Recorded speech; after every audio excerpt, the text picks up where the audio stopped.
going on here. You know, we in here just rotting away, you know.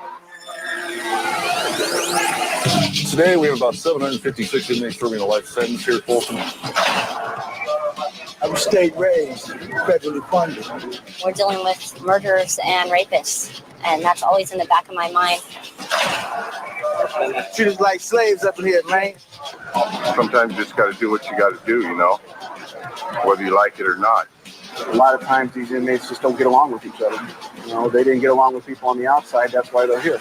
They were stomping his head because he would not code for an ambulance, so he's pretty messed up. It's like you see around here. It's like this every day. It's the way they lived on the streets, so they're living it inside the walls. Use your imagination, and anything that you can imagine, that's probably what goes on here. You watch horror movies? This is a horror movie. How you doing?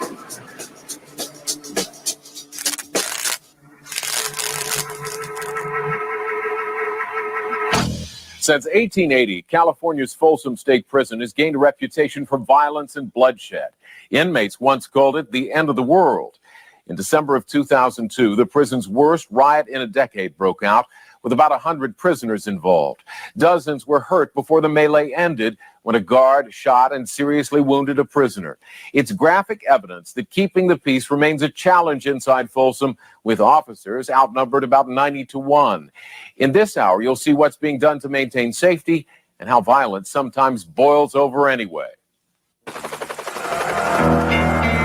Folsom State Prison is located in the rolling hills of Northern California, just east of Sacramento. The original structures still stand as an imposing fortress of solid granite. Up close, the first thing you notice is how old the prison looks. Little has changed about these old steel doors. Many of them hung 120 years ago when the prison was still new. Walls that surround Folsom were built 30 feet into the air and 15 feet below ground to prevent tunneling. In the early years, state dignitaries were invited to the annual 4th of July activities where inmates were put on display. On most other days, violence ruled this yard where fights and stabbings were common. Even the warden was stabbed to death by a group of inmates during a riot in 1937. Originally constructed to relieve overcrowding at San Quentin State Prison, Folsom housed some of the most dangerous inmates of the time. Today, its history of a more violent time has not been forgotten.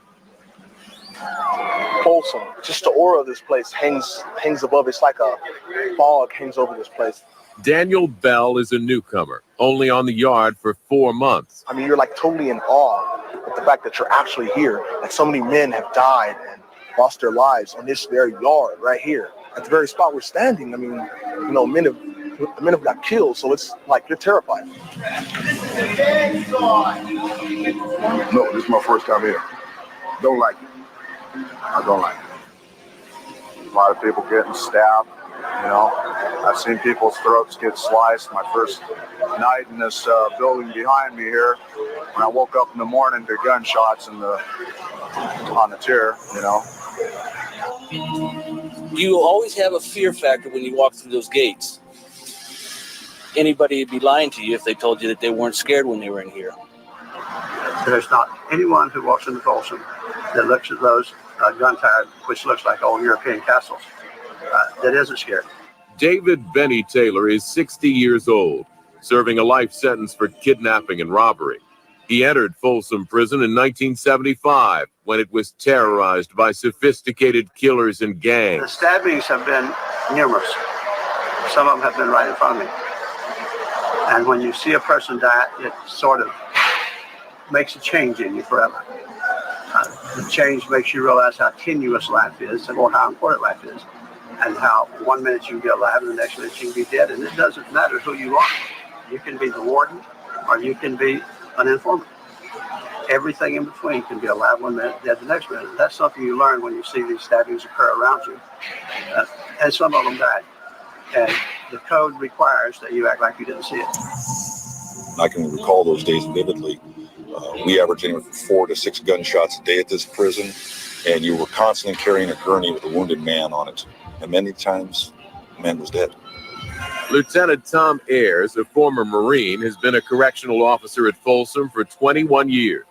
When staff come in here, especially our uniformed officers, they are taught the history of this prison and the great sacrifice of people who have died here in the line of duty, and they're constantly reminded of that. Another reminder of Folsom's grim past is the execution room. The hanging area was right here. In the old days, what they did was they did turns. Down below is some more cells. You got these cells up here. You worked your way up to the very last cell. That was the death row cell. Over a period of 40 years, 93 men were hanged at Folsom, and the stay on death row was brief. Each condemned man waited for his turn at the gallows in tiny cells only a few feet away. At the very last cell, your day of the execution, they would come in. They were basically put metal over the doors so you could not see it. They would bring the guy out. Then he was hung. The inmates in the cells could only hear the hanging. They were not allowed to see the hanging. Hearing but not seeing what happens around you is a fact of prison life that torments prisoners even today. It's not the feel of being intimidated by another person. It's the sounds, the movements, the keys that rattle. Silent at night, the yells, the screams. You watch horror movies? This is a horror movie right here. We live it every day. Many of the inmates at Folsom are serving time for violent crimes. Over 700 are serving life sentences for murder. Due to the hazards presented by its archaic design, Folsom no longer qualifies as a level 4 maximum security prison. Therefore, it's been downgraded to a level 2 medium security facility. A level 2 is only a classification score. Within 2-3 seconds, that same individual at level 2 could stab another individual, could assault a staff member, and he has now become a level 4 individual within 10 seconds of his lifetime. People that don't work in a prison don't realize how dangerous it is in here. And a blink of an eye, something can go wrong. Blink of an eye, you can lose your life, or you can be crippled for life. I mean, there's inmates that I don't know for 20 years. Even though we're friendly, we speak. They know me first name, I know their first name. They walk up on me. I still want to know what they're doing. The inmates who've been here over 20 years are lifers who may never leave. They came in as tough young prisoners and lived amid the violence that continues even now. Officer Darlene Feist is still adapting to working behind the walls of Folsom. I'm not used to being around violence when I started, not that. It really shocked me how cruel and emotionless these people can be. It does get scary sometimes. You hear a lot of the war stories from around here. I've been stabbed. I've had my knee broke. Had back injury first, stabbed. I was assaulted by an inmate in handcuffs. I was stabbed 7 times. If you show the inmates fear, then they're going to go ahead and feed on it. Keeping that fear in control can be difficult inside this 100-year-old prison, because what was state-of-the-art at the turn of a previous century is now the biggest challenge to the officer's safety.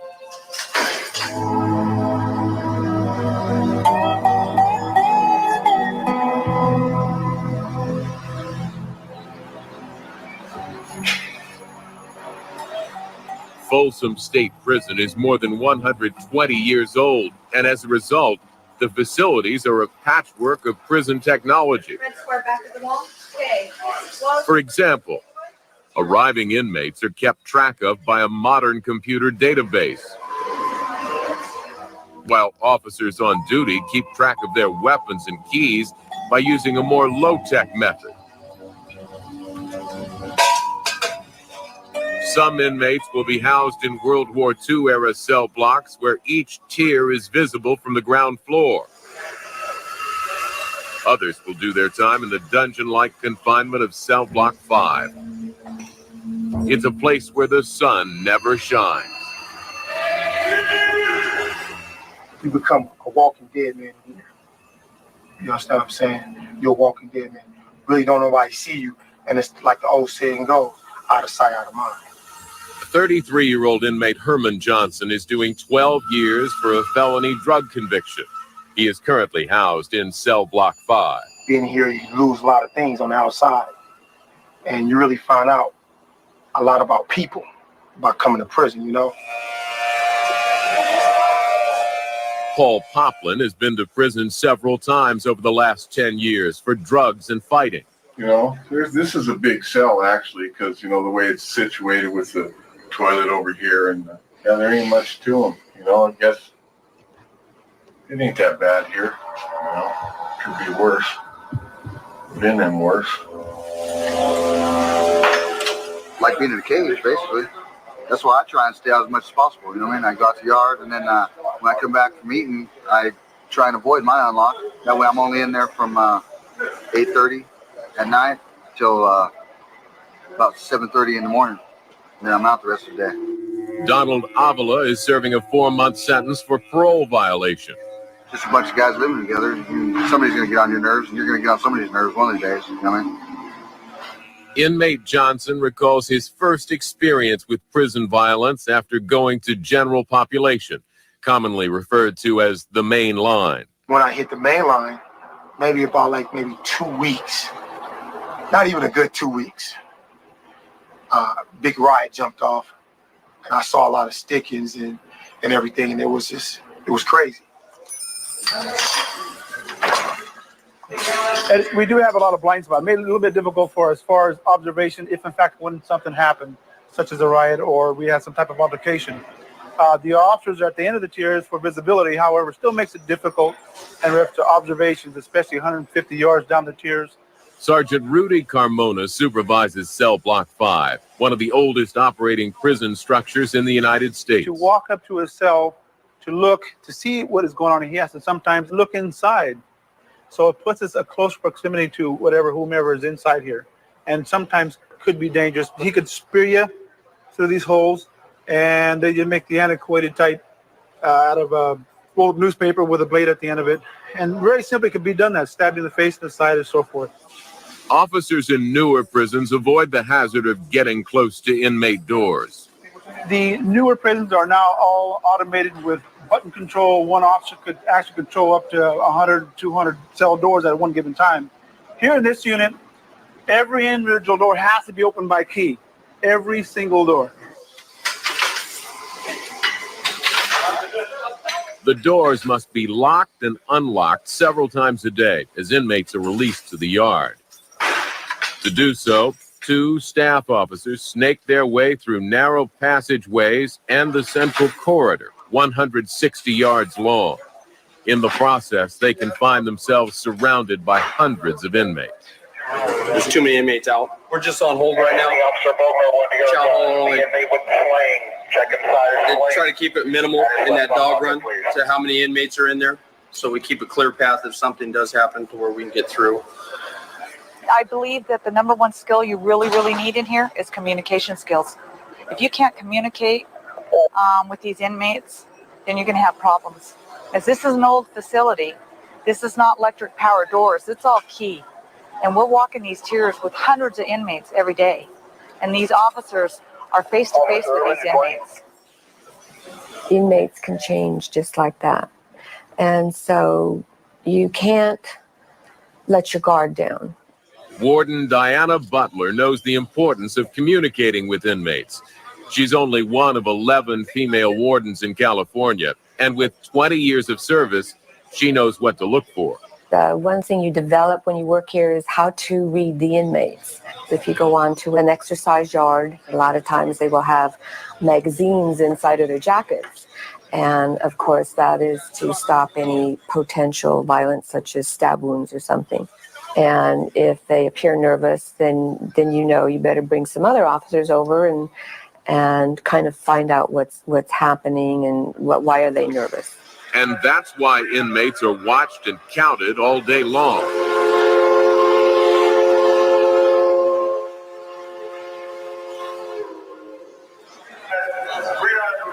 Right now we're having a major movement. We're having the our main yard come in. In this particular building, this is daily, 7 days a week, every day. To prevent escape, inmates return 5 times a day to be counted, just as it was done a century ago, one man at a time. BB1, steady count. BB2, steady count. 76 on both. 76 on both. It's time for us to break the cycle. It's time for us to begin to realize and know who we are. Amen? Each inmate at Folsom must find his own way of surviving physically and emotionally in this environment. It's like being sit down in front of a mirror and maybe look at yourself all day, every day. And usually, having gotten yourself in here, there's not going to be anything, that reflection you want to see. A lot of people don't know how to do time. A lot of people come here and think they can play. That's their perception, you know what I'm saying? But the concept is to do time. Don't let time do you.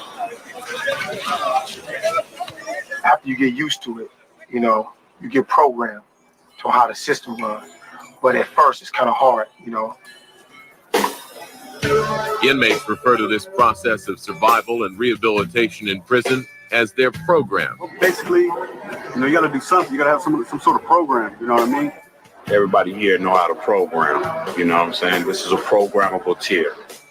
The main thing for me from day to day is to work to improve myself, because this is a correctional facility and I'm here for correction. And it's kind of hard to be in a situation like this because not everybody here is for correction. Not everybody here understands the meaning of correction.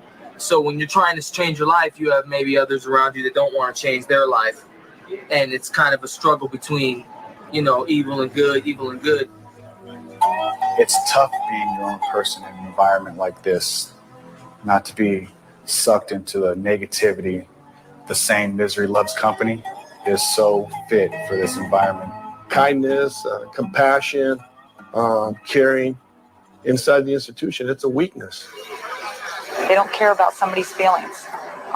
That's why they're in here. You know, that's why they're in here, because of what they did on the outside and what they did to somebody else. Part of their program for self-rehabilitation means contemplating their crime. That's a before, this is an after. Charles Williams was only 27 years old when he arrived. As seen through his prison ID cards, serving 21 years of a life sentence has taken its toll. A bar fight that got out of hand, led out into the parking lot, and I beat a man to death. I mean, it was a senseless crime. I was drinking, he was drinking, and I just took it too far. He didn't deserve that. Nobody could make an accurate assessment of me without getting to know me. I mean, I am a clean cut guy. I'm not a troublemaker, but you can't honestly know that till you get to have a chance to sit down and talk with me and know me. Just by looking at me, I don't know, everybody thought Ted Bundy was a really swell-looking cat, but turned out he was a freak. Marty Allen, a former firefighter, was convicted of second-degree murder. He's serving a life sentence and is not eligible for parole until 2006. If you saw me on the street in a suit, you'd never guess I'd been in prison. So you can't judge an individual by just looking at him. You have to get to know him, bottom line. I was a bodybuilder, and I competed on a national level. I placed in the top 10 in Mr. California, also placed in the top 10 in Mr. USA. And when I came here, I started to realize that this is not me. It's not how I was raised. It's not how I was brought up. But I choose, like I told my parents, I choose this lifestyle. You know what I mean? I don't blame them. I blame myself. I can't blame them. You know what I mean? Because out of 7 children, I'm the only one. One mistake, no juvenile criminal history, no drinking in public or anything like that. One mistake, and all because I was being a follower and not a leader. I was an impressionable kid who just thought that he would never get in trouble. Brian Tomasello has been at Folsom for 10 years. He was sentenced at the age of 21. I committed a crime of kidnap robbery. Jewelry store owner went in to the home invasion, took the safe, and the purpose of the whole crime was to go to the jewelry store, and it didn't work out like that. And the guys, I was the youngest one in the crowd, so the most impressionable one. And the thing is I was basically the one who took the fall.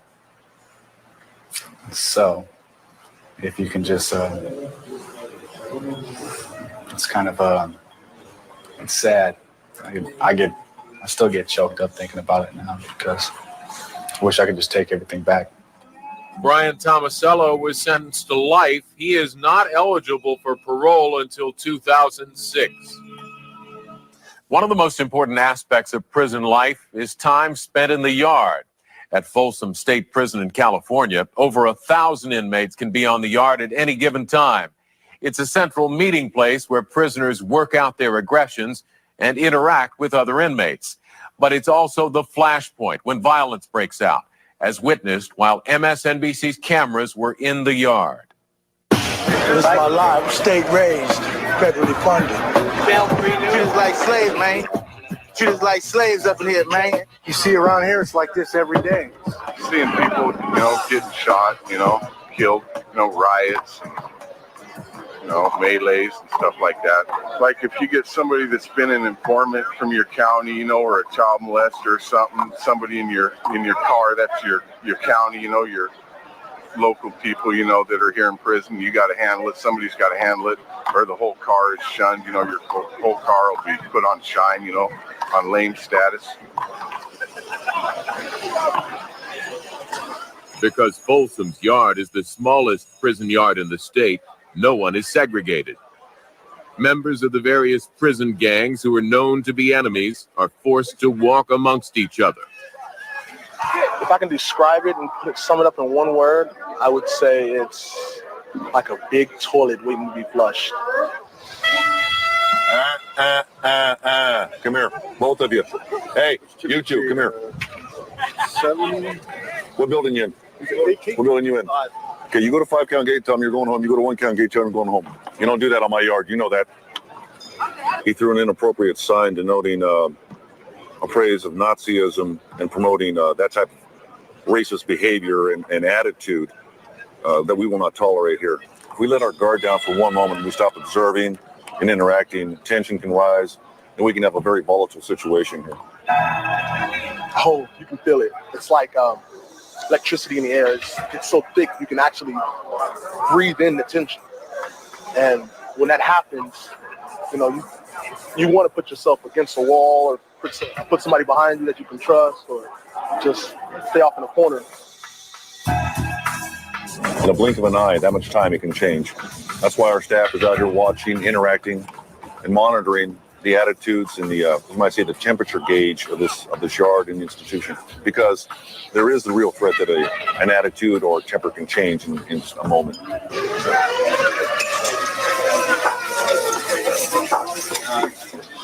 And tempers did flare while MSNBC's cameras were in the yard.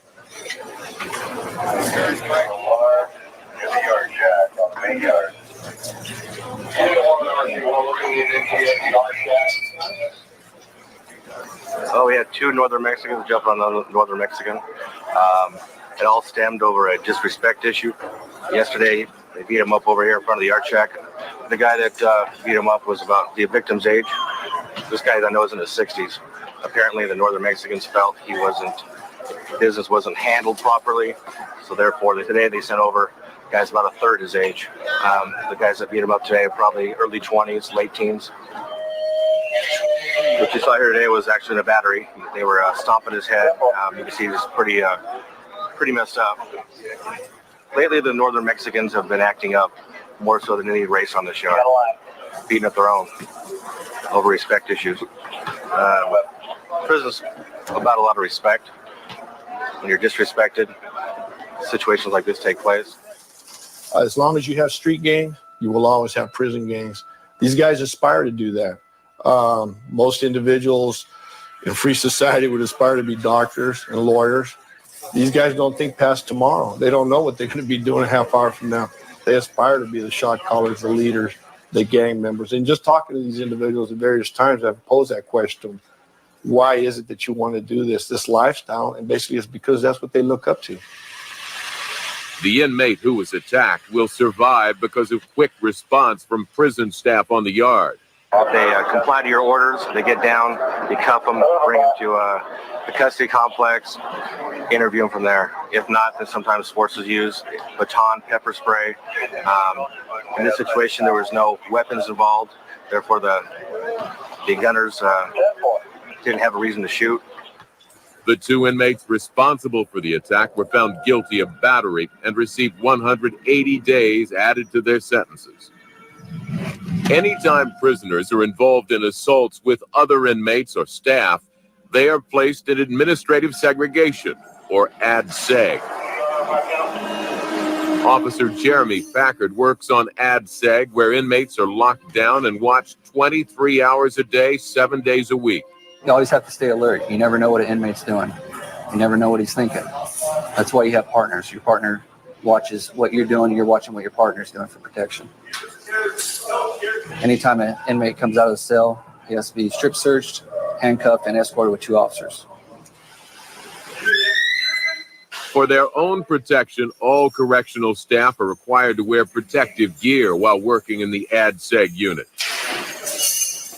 The face shield is worn to protect us against possible gassing when inmates throw urine or feces at the officers. Disruptive. This is a side handle baton. It's used to escort inmates when we take them outside the building. The inmate getting escorted is handcuffed, and he can't protect himself. So if other inmates are going to jump him, we have to protect him. The protective gloves we wear in case we come in contact with blood or other bodily fluids when we're searching a house, or if the inmate has it on him when we touch him. We also wear a protective vest where it's stab proof. Inmates use elastic out of their waistbands from their boxers, and can use it like a bungee and shoot metal objects out at us if they're able to get a hold of it. Administrative segregation is not the only area of Folsom where officers are at risk. I've been in and on probably about 24 cell extractions to where I've had people jump on my back when we going in and we're trying to get them. Nothing I haven't healed from. But you just got to understand that there's always potential to be hurt in this job. And that's basically what you're getting paid for. Come in here and do that. A lot of times these inmates just don't get along with each other. You know, they didn't get along with people on the outside. That's why they're here. And you put them all in the same setting in a small cell, you have the ability to be volatile. For the inmates who demonstrate good behavior, there are areas of Folsom Prison that appear more like scenes outside the wall, where inmates are able to learn things like landscaping, how to rebuild computer systems, study in the law library if they choose to appeal their sentence, learn about carpentry, or the most prized job among inmates is making license plates. Every single license plate in California is made here. But anytime inmates have access to power tools and steel equipment, there's a danger of weapons getting into the population. You know, it's kind of hard for us to live up in this small space. Well, most of my laundry I do in the cell. Like I said, it all depends what your cellie is like. Now, if you got a messed up cellie, you're not going to want to be in here with it. You know what I mean? Because it's too much animosity. Inmates spend years living in cells with floor space about the size of a piece of plywood, 4 feet by 8 feet. Yet in this tiny space, they manage to hide weapons and contraband not allowed in Folsom Prison. That's why there's the Investigative Services Unit, sort of a police department within a police department. Officer Juan Borrego and his team investigate prison gang activity, inmate squabbles, and homicides. And to keep all those things from getting out of hand, he's constantly looking for signs of trouble. They'll use toothpaste. They'll use any type of ceramic putty or cement, anything that's in the institution, to be able to conceal things, and sometimes even hidden compartments. When inmates are released to the exercise yard, they never know if Officer Borrego is looking in their cell. But when they return, there will be no doubt he was there. Nothing is overlooked. Tubes of toothpaste. Try to see if the integrity of it has not been broken. A lot of times they'll stick down, stuff it in, and retrieve it later. You get these speed sticks, stuff like that. Usually what we'll have to do is we'll have to go all the way through to make sure that at the very bottom of this, they don't secrete something. At this point, you can see where there's nothing there. Sometimes they'll actually allow or rent each other pornographic material. Bedding has always been a good place to hide things for them. Kind of like a food of choice in the institution, top ramen. It's a delicacy. You can see these individuals here have a lot of personal property. Well, the first thing that I do, and this is just my personal observations and how I do my cell searches. I would take an overall view of the cell. It tells me a little bit about the individual. Is there certain colors that are prevalent in the cell? It'll tell me if he's some type of a disrupted group, if he's a blood or a crip, just because of the colors. If he's Hispanic, he's a northern Hispanic, or if he's a southern Hispanic. If I see swastikas in there, my clues tell me, white supremacist cause. So that tells me a little about him. If it's unruly, unkept, is he a drug addict? So I take all those things into account before I look, depending on what I'm investigating. This was just a routine cell search. This time, nothing suspicious was found. But that's not always the case. As you see here, we have a wide variety of weapons that have been discovered here at Folsom.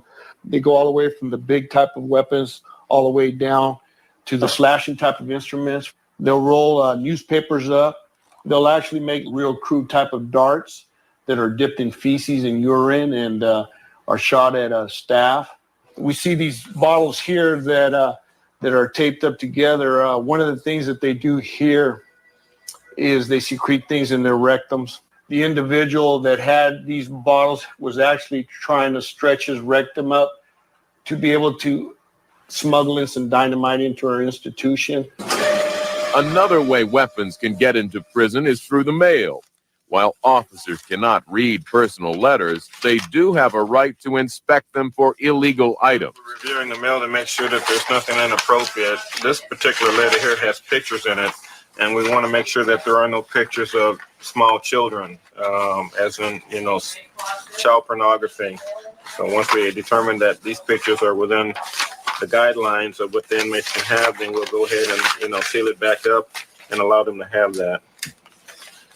Now, this inmate has got a card from a loved one, and I can already see that there's some contraband here that he will not be allowed to have. So we will remove this piece of contraband.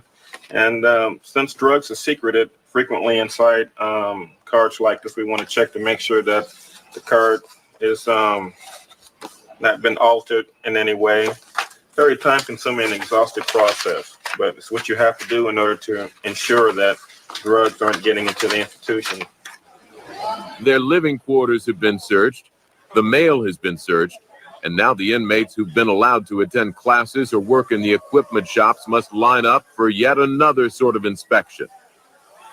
Each man must disrobe and shower in a full view of prison staff. Clothes are carefully examined as inmates pass through a metal detector.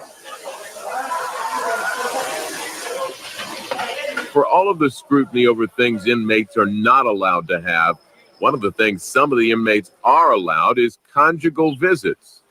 A row of small apartments ringed with chain link fence and barbed wire are made available for family visits for inmates who are eligible and demonstrate good behavior. In other words, I behaved myself well enough to get out from behind the wall. Gordon Simpson was sentenced to 5.5 years for receiving stolen property. He has 2.5 years left, and his wife, Barbara, is allowed to visit. We met through a friend. My best friend, they were in the same county jail together, and they were writing She gave him my address to write to her, and I kept getting these letters, and I sent them on to her. But I got these really good vibes from his letters, and I'd never written a stranger in my life. And I wrote him. We just wrote back and forth. Then she finally we put in for an application for visiting. It took me 8 months to get cleared. Yeah, because it's a long process to get cleared. And especially if she'd been in trouble herself Yes. a long time ago. So anyway, then we sort of fell in love, got married, and here we are. I got married here December 9th of last year. So in fact, we honeymooned in this very cottage here. So this is only our third time we're going to have a conjugal visit. So. So it's pretty cool. Yeah. It makes time go by a lot easier. A lot easier. Doing time in Folsom affects the prisoners in two ways. Physically, they all make the adjustment to the rigors of prison life, regular meal schedule, regular work program, constantly being counted, daily searches of their bodies and their bunks. But emotionally, they all talk about separation from family as the most difficult part of doing time.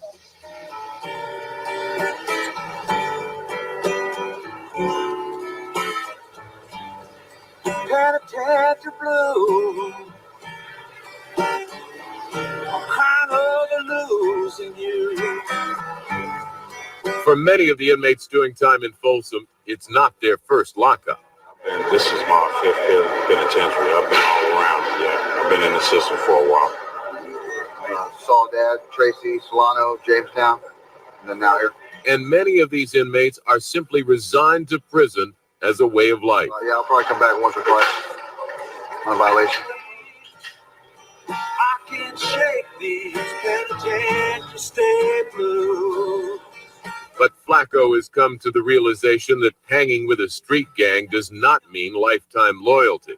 Well, basically, what it boils down to, an eye-opener for me was when I fell, when I got locked up, where were they? The only people riding me, the people taking care of me right now is my family. Them guys, oh yeah, homeboy this, they ain't nowhere to be found right now. So when it boils down to who's really here for me right now is my family. And for Chester Reed, it's that separation from family and his wife of 32 years that is most painful. The misery I went through inside these walls and the pain that I caused my family, it'll never happen again. Not in my lifetime. It hurts me just to think of the hurt that I caused those ones out there that loves me, especially my wife. She was there all the time. And then being together for 35 years as my soulmate, I don't even like insects to bite her. That's how personal I take it. Twice a month for the past 6 years, Chester's wife, Ruby, has flown in from Texas to visit. One of the things about your spouse being incarcerated is that you feel so much shame. We had a pretty middle-class family. My daughter thought it was a perfect family. I have 2 adult children also. And suburban home. This stuff doesn't happen in your family. When it did happen, you don't want anybody to know about it. Man, for me to sit here in front of a camera and talk about this and think that somebody else would see it, especially somebody on my job, is more than I would have ever thought. My family didn't know about it for 2 or 3 years. What did you tell your family? That my husband was out doing work. He was working, so I was kind of fudging it, thinking, well, he is working in prison, so I'm not really lying. And they knew that my husband would travel from time to time. So for years, I covered it that way. Everyone in life periodically has told himself, what I do only affects me. It's not true. When you do wrong and you're incarcerated in prison, it affects everyone who loves you. First-time offender Brian Tomasello now has a greater appreciation for the little things in life. Through this experience, you learn that all the things that you took for granted, washing your clothes in a washing machine, something little maybe to you, but now to me, it's going to mean everything. Walking into the grocery store and having multiple choices of items I want to buy, or going clothes shopping, or just getting in the car, going to see the beach. That's what's tough about being in prison, because everything's the same day in, day out. Basically, your program doesn't change. once I leave here, I'm leaving here. It's going to stay behind me. I don't want nothing to do with it, you know. Flacco came to Folsom Prison in his teens and hopes he can overcome the stereotype of his street gang background. I came to prison right when I turned 18, you know, and I'm missing the best years of my life, you know. So, you know, it opened my eyes a lot, you know what I mean? Being away from my family and all that. I mean, that's the most precious thing to me is my family. You know what I mean? I'm sure people, they're going to be watching this, they're going to look at us, they're going to, you know, these guys look like criminals. They look like, you know, look at this guy. He got ink all over him and that. Shouldn't be let out. Yeah, you know what I mean? But that's on them, you know what I mean? That's on them. I got a beautiful girl in my life. She sees all this. She sees, you know, when she sees all this, she don't buy it, you know what I mean? She don't trip on it. My main priority is to get a job, and just, you know, find myself a little corner, you know what I mean? Do my little thing, you know, got my girl, basically it. You know, retire old ties with my family. And that's pretty much it. Stay away from old friends.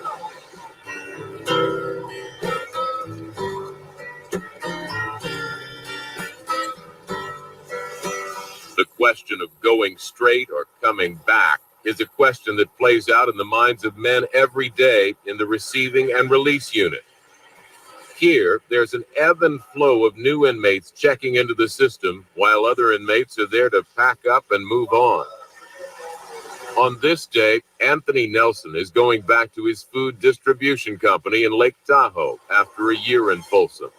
And 23-year-old Jesus Acosta, a gang member from East LA, is being released after serving 4 months. First name? Jesus. Come back. Yeah, right. Come back. All right. I'll still be here. It's true, you never know. That's why you gotta be careful. It's kind of good because you know that you're gonna come right back if you're not on your toes out there. It's easy to get in trouble. Come right back. Will they be back? Young Jesus has been in prison once before. And for Anthony, this was his 4th time behind bars. One day you'll find me on the main streets. I'll be the one who's looking square.